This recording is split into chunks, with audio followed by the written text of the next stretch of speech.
Donald Trump bringing his possible White House run to Celebrity Apprentice. But did he put his foot in his mouth this time? On Celebrity Apprentice last night, we saw the Donald make the cast squirm, asking if they'd vote for him for president. Well, Showbiz Tonight can tell you that today he made some very disturbing comments in the boardroom about Star Jones' big weight loss and the size of a certain body part. When I first heard this, I was thinking, are you kidding me? Watch this. Just to be really, really real, I felt like a couple of these girls were like crawling up Star's ass. I feel like even Hope or Marley or any, I can't. By the way, much nicer now that she lost all the weight. Do you agree? It would not be very comfortable for you back then. The other way it wouldn't have been acceptable. No. Really?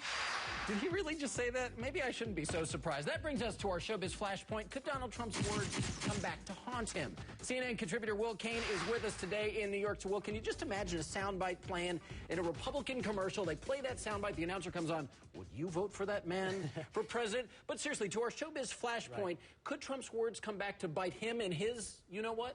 You know, AJ, that would be the conventional analysis. But look, having no filter on his mouth and being totally unafraid to be obnoxious, it's worked for him so far. In fact, you know, it's kind of made him appealing in the same way Charlie Sheen was in the short term. But, I mean, you know how that played out. Well, you said short term, exactly. Right. I think it's going to burn out with Donald Trump just like it did with Charlie Sheen with all of this exposure. And Trump is already onto his new celebrity feud with, of all people, the great Robert De Niro. Yeah, in a brand new interview revealed today, De Niro is calling out Trump about his birther campaign. Listen to this.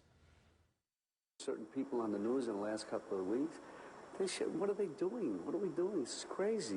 They're talking about, they're making statements about people that they don't even back up. Go get the facts before you start saying things about people. So Trump, of course, struck back this morning, and he did it on Fox and Friends. Watch this.